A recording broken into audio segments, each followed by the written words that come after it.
Em nome do Pai, e do Filho, e do Espírito Santo. Amém. Bem-vindos ao Caminho Entrelaçado de Oração. O vídeo de hoje é aquela proposta do estudo do livro, acerca do livro do Deuteronômio. Então, nós vamos fazer um estudo sobre esse livro bem interessante. Então, não nos faltarão nesse vídeo os barulhinhos de fundo. Nós vamos ignorar esses barulhinhos e seguir adiante com o nosso estudo, com as curiosidades que trouxe aqui para vocês, tá certo? Aqui perto da câmera nós temos as minhas anotações que anotei com tanto amor para que não esqueça nada daquilo que eu pensei de falar com vocês, tá certo? O nosso vídeo será estendido um pouquinho, porque é nosso estudo. Então, não se preocupe se por um acaso eu falar um pouco rápido e você não acompanhar desta primeira vez que você está vendo o vídeo ficará no nosso canal e você poderá ouvi-lo quantas vezes você quiser, tá certo? Então, vamos iniciando o nosso estudo.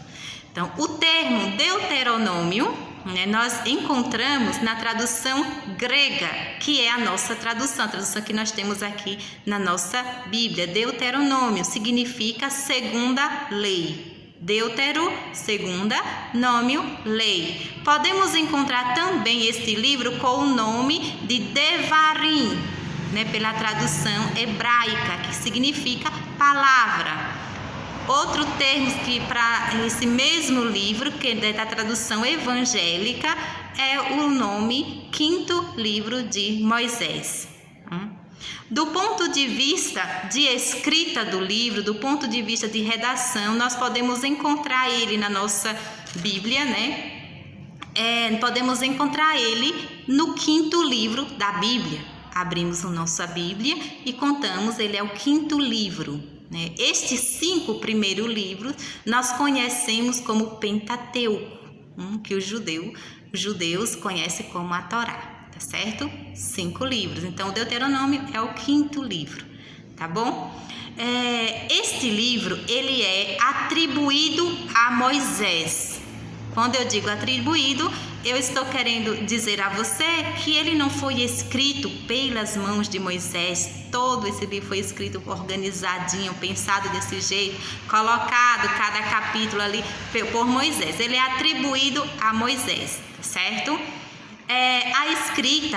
A escrita desse livro, ela não é contemporânea à vivência. Então, não é que o povo ia vivendo e ali alguém espera um pouquinho, vou escrever aqui, ei, tá rápido demais, você tá falando rápido demais, espera aí que eu vou escrever aqui. Não, este livro teve um processo muito longo para a escrita, um processo de anos para a escrita, mais de 40 anos que foi escrito, para deixar ele do jeito que ele está aqui para nós. Então, a fonte bibliográfica que nós encontraremos, este livro é O Coração do Povo, A Mente do Povo e A Boca do Povo. Quer dizer que hoje nós encontramos aqui o livro escrito do jeito que está aqui na nossa Bíblia, mas ele nem sempre foi assim. Ele foi contado, ensinado às famílias daquela época, naquele contexto histórico judeu, tá certo? Ele foi ensinado. Então, para ser escrito, foi preciso que alguém escutasse, aquilo que o povo trazia na sua memória, no seu coração, na sua mente, e foi contado. Depois é que ele foi escrito. Tá certo? Então, nós temos o que? Com esse livro também, a conclusão das narrativas da criação, que vai lá no livro do Gênesis, lembra? A conclusão, das narrativas da criação. Nós temos o Êxodo, esse caminho. Dentro desse livro, nós trazemos memória também do Êxodo, do processo exodal do povo, que é aquela saída do Egito, rumo à terra prometida. Nós temos 34 capítulos e ele está dividido aqui na nossa Bíblia, ele está organizado aqui na nossa Bíblia por meio de 3 discursos, tá? Então, você encontra, organizado aí na sua Bíblia por 3 discursos, tá certo? Então, a gente poderia dizer 3 partes, não, 3 discursos, tá? Alguns estudiosos já não ensinam, né, dizendo que são 3 discursos. Alguns estudiosos já ensinam dizendo que são 4 discursos. Ele pega o segundo discurso, que é um discurso mais estendido, e divide ele, né, em 2 discursos, por conta da temática, né, por conta dos textos. Então, assim, nós vamos ficar aqui no nosso estudo do nosso vídeo com os 3 discursos, que é esse que você encontra na sua Bíblia para estudo. Tá bom? Então, o nosso vídeo, nós não vamos abordar como 4 discursos, como alguns estudiosos fazem. Nós vamos abordar com os 3 discursos, porque é isso que você encontra aí na sua Bíblia. Tá? O tema, quais são os temas desse livro? Nós temos vários temas, né? Várias temáticas dentro desse livro, que muitos estudiosos podem encontrar até mais. Aqui no nosso canal, nós vamos ver 3 temas, que é a aliança, eleição e a terra. A aliança, né? A aliança de Deus com o povo. É uma aliança que, primeiro, é um dom gratuito de Deus. Deus quer fazer aliança com este povo. A observância dentro desta aliança, o povo precisa observar. Observância, fidelidade. Essa observância e fidelidade do povo nos dá uma ideia hoje de contrato. É um contrato, né? Deus, ele na gratuidade faz aliança com o povo e requer e pede do povo que seja fiel a esta aliança. É um contrato, é uma aliança no sentido hoje que a gente tem como um contrato, né? Onde o contratante e o contraente, né? Ele tem a sua parte. Deus tem a sua parte, que é gratuita, e o povo tem a sua parte, que é a observância e a fidelidade a essa aliança. Tá bom? Então, nós temos o quê? Essa postura de Deus, que é sempre fiel, ele faz a aliança e ele permanece, né, nessa sua fidelidade, Deus é sempre fiel. E o povo, a postura do povo, que ora é fiel, ora ele assume essa aliança, ora quebra essa aliança, ele é infiel, e depois, ora ele retoma essa aliança, tá certo? O sentido de aliança, se você quiser se aprofundar aí nos seus estudos em casa, qual é o sentido dessa aliança? Como é que ela faz? A aliança no Antigo Testamento, ela é sempre com símbolos, né? Ela é sempre envolta a uma simbologia, que isto serve para o povo. Não é que sirva para Deus assim, simbologia, mas serve para o povo, para nós. Então, nós vamos entender um pouquinho como era que é feita essa aliança, né, na simbologia, em Gênesis, no capítulo 15, 17 e 18, que é onde Deus faz a aliança a Abraão. Depois, no livro do Êxodo, no capítulo 24 e no 34, nós vamos, né, perceber a aliança de Deus, né, essa mesma aliança de Abraão feita a Moisés. E o outro tema que nós temos aqui nesse livro é a eleição, o tema da eleição. O povo de Israel é o povo eleito de Deus, né? É o povo eleito. É o povo da promessa. Que promessa é essa? A promessa de Deus que fez a Abraão. É o povo da aliança, né? Então, é o povo eleito. O povo de Israel é o povo eleito. O outro tema é a terra. Temática da terra. A terra como um sinal da promessa, né? O sinal, um símbolo, né? A aliança, né? A promessa de Deus, ela é o quê? Que esse povo terá uma terra, onde esta terra haverá tudo aquilo que esse povo precisa. Então, a temática da terra é como sinal da promessa. Nesta terra, nós podemos trazer memória também, lá em Gênesis, o Éden, né? Onde a aliança gratuita de Deus, que fez com a humanidade, né? Com Adão e Eva, que eles não precisavam, né, de nada, foi gratuito, uma plena gratuidade, né? Adão e Eva habitavam o paraíso, o jardim do Éden, aquela terra onde não precisariam, né, de nada, é só a gratuidade de Deus. Só que Adão e Eva, ele rompe, né, ele é infiel, né, a esta gratuidade de Deus. E agora aqui nós temos essa mesma promessa de Deus, dessa nova terra, só que com a parceria entre Deus e a humanidade, entre Deus e o povo. Deus dá essa promessa belíssima desta terra para o povo, que para o povo de Israel é muito importante para a cultura daquele povo, só que o povo precisa ter a sua parte de fidelidade. E a terra também tem um sentido de liberdade.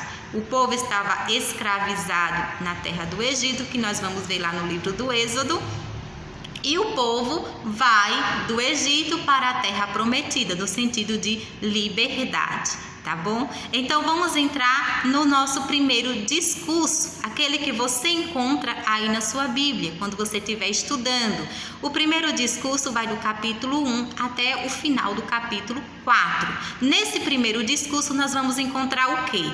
A memória, né, um discurso exodal, que a gente chama. Que discurso é esse? Aquele discurso do livro do Êxodo, onde o povo sai da terra do Egito, passa por todas aquelas dificuldades, estão ali no deserto, né, antes de sair do Egito, acontecem todas aquelas maravilhas de Deus, né, para fazer o povo sair do Egito, para convencer o faraó a deixar o povo, né, a ir para a terra prometida, para a terra da promessa. Essa experiência exodal, essa memória que sempre é trazida ali nesse primeiro discurso. Então, nós temos também a liderança de Moisés. Moisés é o líder, né? Moisés, aquele que viu a sarça ardente no livro do Êxodo, aquele que foi até o faraó, né, a pedido de Deus para a libertação do povo. Ele é o líder, né, o líder escolhido por Deus para conduzir o povo até, né, essa promessa. Então, Moisés é o líder escolhido para conduzir, para orientar e para organizar o povo até a promessa, nesse caminho. Nós encontramos no primeiro discurso isso. Nós encontramos também o reconhecimento, né, da unicidade de Deus. Deus é o Deus único, né, e que Deus não aceita, né, outras culturas. Lembra que o povo estava escravizado na terra do Egito, e no Egito existiam vários deuses. Ao longo do caminho do Êxodo, né, onde eles saem da terra do Egito em sentido da terra prometida, eles encontram também outros povos que cultuam têm outras práticas religiosas, outras religiosidades que não ensinam Deus. Eles não conhecem o nosso Deus. Então, vem sempre trazendo, olha, Deus é o único Deus. Não podemos encontrar em outras culturas, outras práticas de religiosidade e trazerem para aqui, porque isso não é condizente com a promessa que o Senhor Deus nos fez. Tá bom? Então, esse cuidado vamos encontrar. Esse reconhecimento à fé e às práticas religiosas. No primeiro discurso, cuidado para o quê? Existe um grande perigo para o povo. O povo corre um grande perigo, o maior de todos. Qual é, Edilene, esse perigo? É que eles, vendo as outras culturas, que eles tendo vivenciado outras formas de religiosidade, tendo visto, né, alguns deles vivenciaram essa outras formas de religiosidade lá na terra do Egito ou durante o Êxodo, eles tragam aquelas outras práticas de religiosidade para dentro do povo. E não pode, porque esse é o povo eleito. Esse é o povo da promessa que deve amar, adorar e servir a Deus, somente a Deus, único Deus, é o único Deus do povo, é o único Deus da promessa. Então, o primeiro discurso tem sempre esse cuidado. Traz nesse discurso, que é esse discurso exodal, a realeza e a onipotência, né? A memória da realeza e da onipotência de Deus. Olha, lembra, né? Na dificuldade, é bem interessante, na dificuldade que o povo passa, traz sempre, né, a memória. Lembra que é possível a gente atravessar fazer esse êxodo. É possível, sabe por quê? Porque é possível essa travessia porque o nosso Deus é aquele Deus que fez tanto prodígios e portentos, né, nas terras do Egito para convencer o faraó a nos deixar sair. Então nós temos essa memória também. Entramos no segundo discurso. O segundo discurso, ele é um discurso mais estendido, por isso que alguns estudiosos dividem em dois, né? Mas nós vamos ficar com o segundo mesmo, né?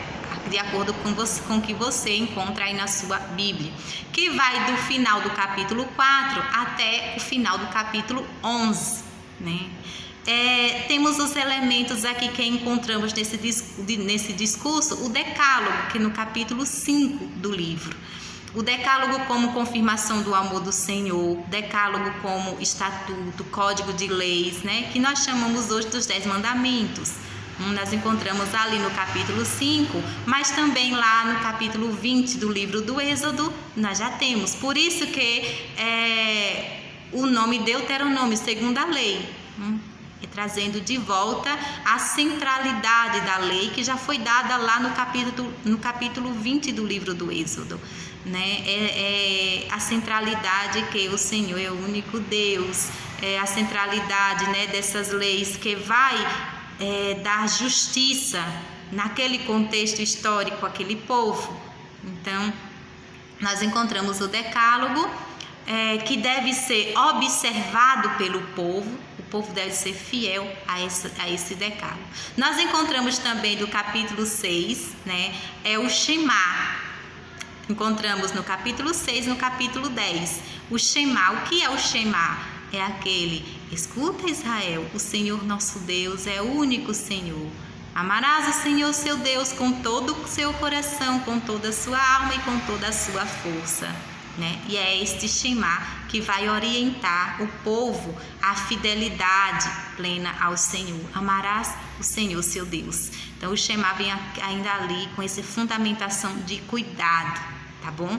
Encontramos essa eleição do Senhor, né, que é o povo eleito, o povo consagrado ao Senhor, único Deus, a qual o povo não pode procurar fora de Deus, né? Nada, porque nada existe fora de Deus, nem mesmo a religiosidade do outro povo.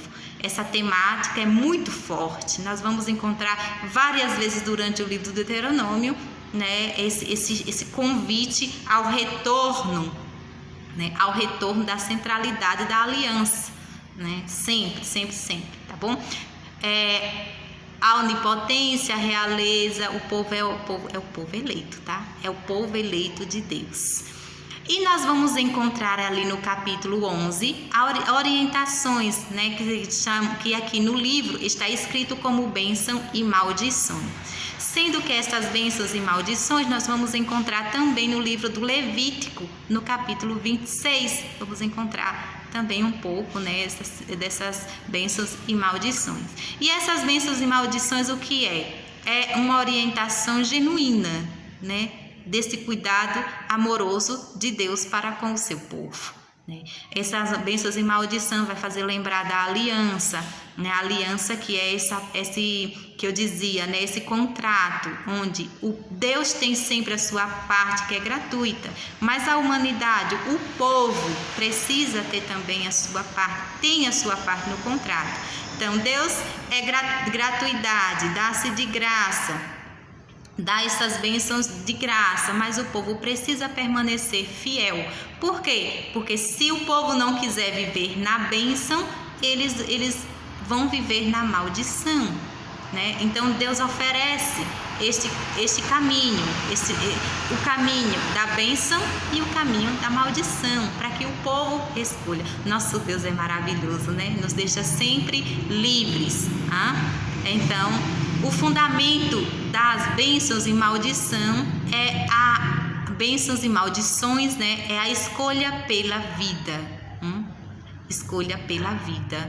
Então nós temos aqui e a consequência a bênção, para ser um pouco mais clara, vamos colocar assim: Bom, se eu escolho a bênção, eu estou escolhendo a vida. E se eu escolho a maldição, eu estou recebendo a consequência da minha infidelidade com relação à promessa de Deus, a aliança feita com Deus. Então, o povo recebe as maldições se ele é ou quando ele é infiel, né, à aliança feita com Deus. Então, é sempre esse convite, seja de fidelidade ao Senhor, tá bom? Encontraremos também o Código Deuteronômico no capítulo 12, né? O Código Deuteronômico, que é aquele código que nós encontramos, nós já lemos, né, já rezamos em outros vídeos, que é aquele momento onde encontramos várias leis, né? As leis que não foram dadas todas de uma vez ao povo. Nós é que lemos todas de uma vez, porque está aqui escrita na nossa Bíblia. Mas aquelas leis têm dimensões. Nós encontramos as leis na dimensão social, civis e sociais, né? Que tem a referência as leis para a sociedade, para a conduta social do povo, tem uma referência forte: o pobre, a viúva, o estrangeiro e os órfãos, né? Nesse contexto em que todos devem se ver como irmãos. Essas leis, a fundamentação dessas leis é que para conservar entre o povo o sentido da justiça, precisa ser justa. Israel precisa ser uma sociedade justa. Então, por isso temos essas leis. Temos as leis referentes ao culto, né? Ao culto. Que com preocupação a centralidade, né, encontraremos que a centralidade para o culto deve ser Jerusalém, que aí tem várias dimensões, né, várias motivações para que o povo queira essa centralidade ali em Jerusalém, no Templo de Jerusalém. Temos leis para os profetas, onde dizem, né, que são os enviados para orientar o povo e manter o povo na promessa, a fidelidade. Os profetas são responsáveis para manter o povo na fidelidade ao Senhor. Então, temos as leis para os profetas, as leis para os reis, né, para os juízes e os sacerdotes. Sempre o fundamento dessas leis é a justiça, garantir o direito e a justiça para todos, né? E uma preocupação muito grande, apesar que nós encontramos algumas leis que no nosso contexto hoje, poderíamos dizer assim, né, na nossa consciência de justiça hoje, poderíamos dizer, isso aí aqui é uma injustiça. Só que para aquele momento da história não é. Tá bom? Então, a preocupação sempre com os mais pobres. Deus se preocupa sempre com os mais pobres. Então, desde a parte do dízimo, né, da sociedade de Israel daquela época, era para ser destinada aos pobres, aos viúvos, aos órfãos, né? Então, para as pessoas mais sofridas. Então, o livro do Deuteronômio, ele vai nos abrir assim o olhar, né, para a nossa vivência, como nós estamos vivendo a nossa dimensão social baseada neste amor de Deus, que é para todos, não é só para alguns, é para todos. Nós vamos encontrar, né, este rei que a Constituição, né, para esse rei, o que o rei deve ter em mãos é a palavra de Deus, né, é a aliança de Deus, né? Então o rei deve ler, deve meditar. Então o rei, ele é um servo, né? Ele é um servo.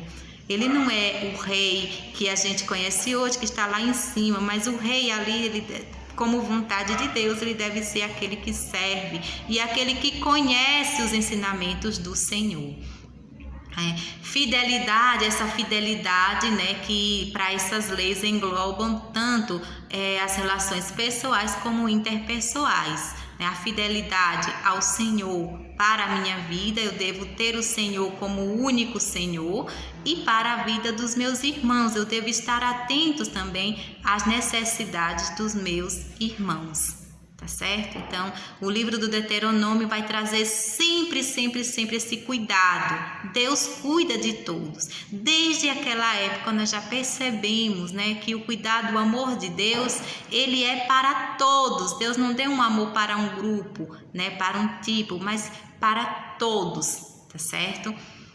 E vamos entrando no terceiro discurso. O terceiro discurso que nós encontramos aqui na nossa Bíblia é do capítulo 29 até o 34, que é o terceiro discurso. Então, se eu estiver falando muito rápido, não se preocupe, você terá a oportunidade de rever o vídeo outras vezes, tá certo? Então, não se preocupa com isso não, apenas escuta. Quando você tiver alguma dificuldade para anotar, você pode rever o vídeo, tá?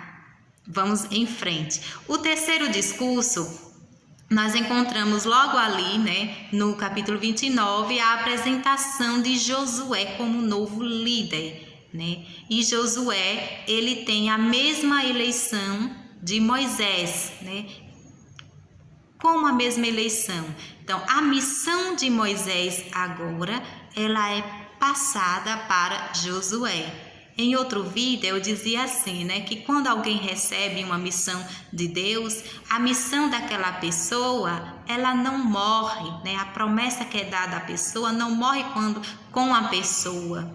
Ela é perpassada, porque Deus é eternidade. Então, Moisés não vai viver para sempre.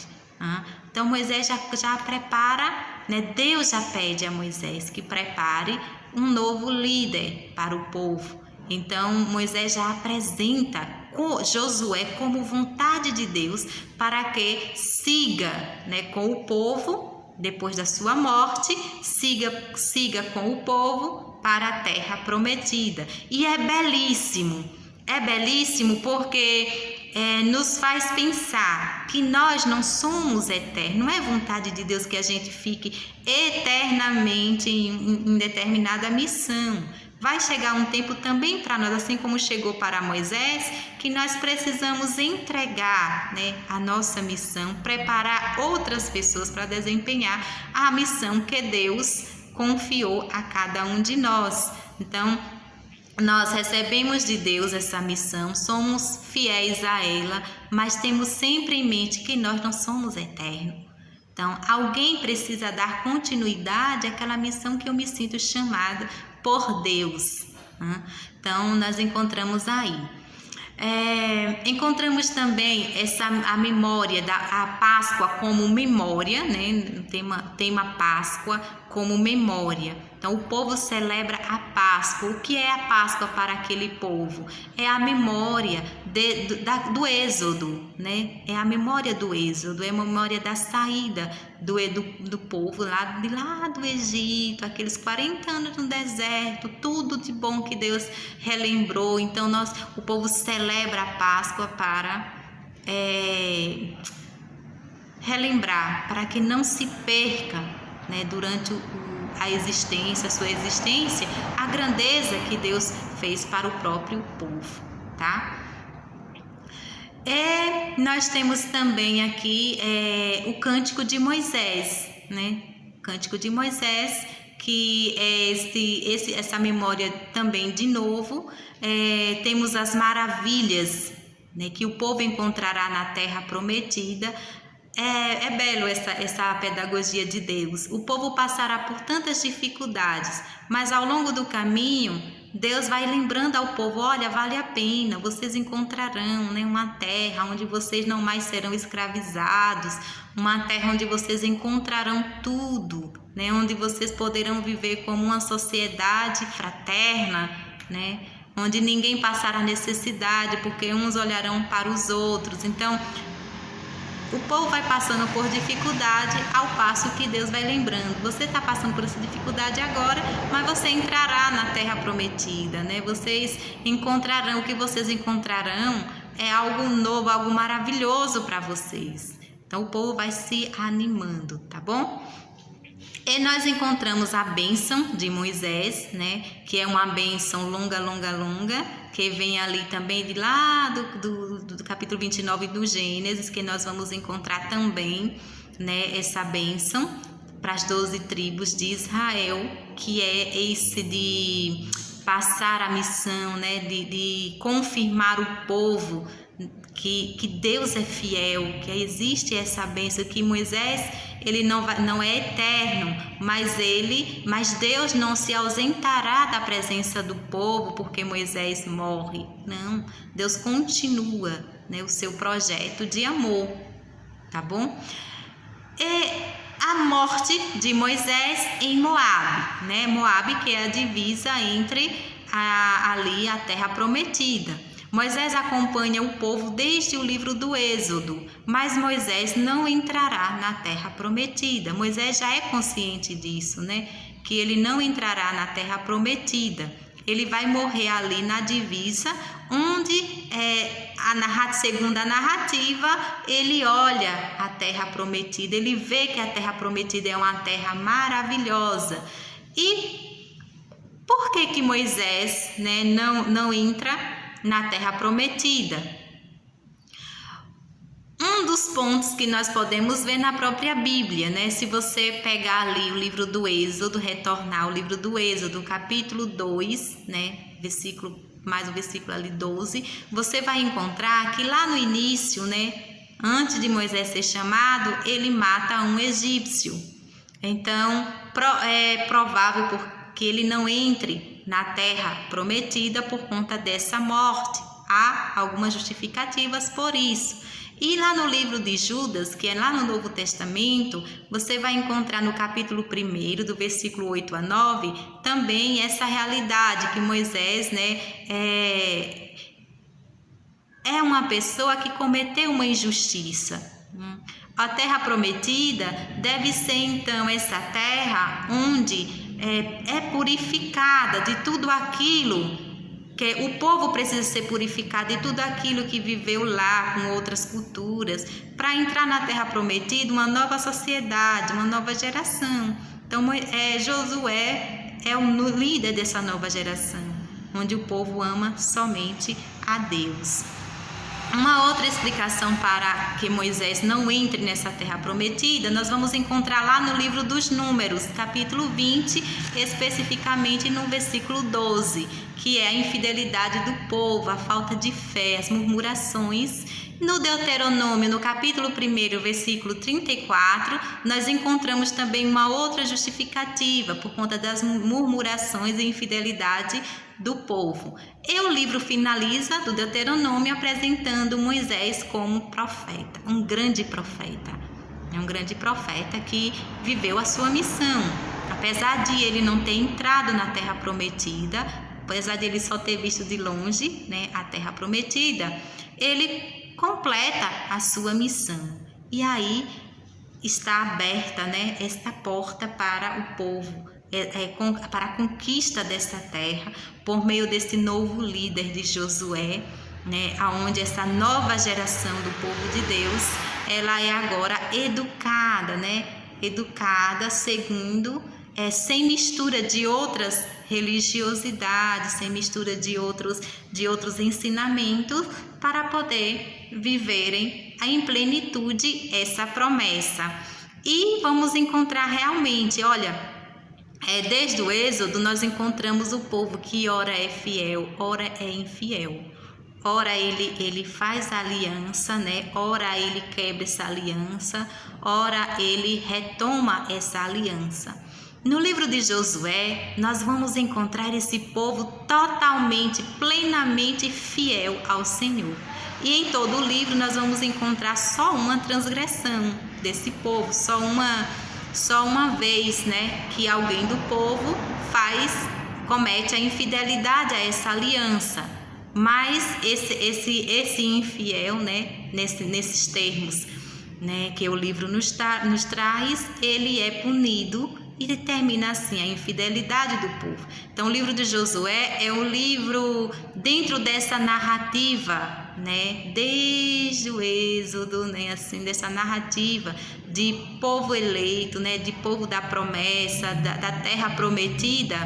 Dentro de todos esses livros, nós encontraremos o livro de Josué como o livro, vamos dizer, da fidelidade, né?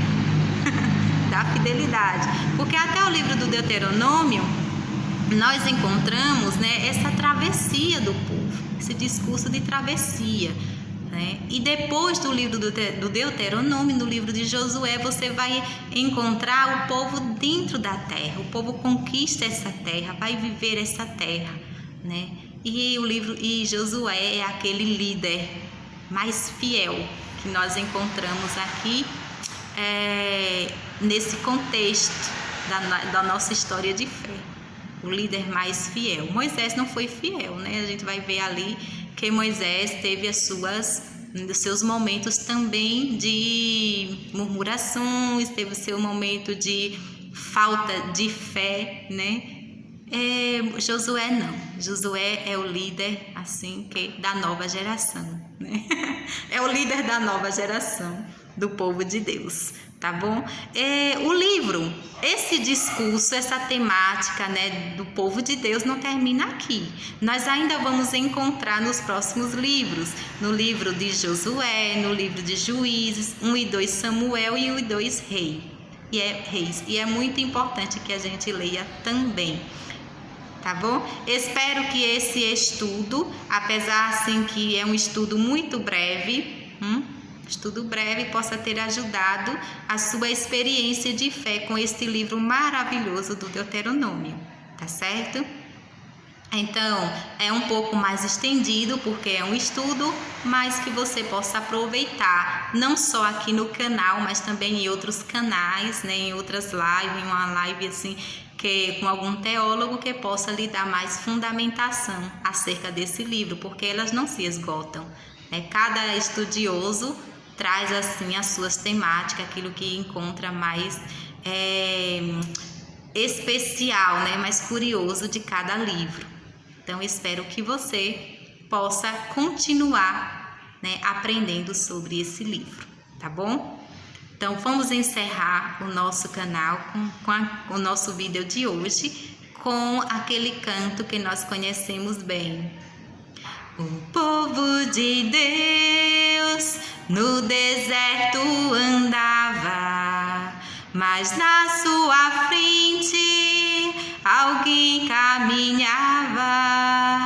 Também sou teu povo, Senhor, que estou nessa estrada, cada dia mais perto da terra esperada. Que canto maravilhoso, né? Então encontre também esse canto você aí na sua casa e cante ele da forma bem correta, que ele é lindíssimo, tá? Então nos encontraremos no próximo vídeo. Deus abençoe o seu momento de estudo com a palavra de Deus.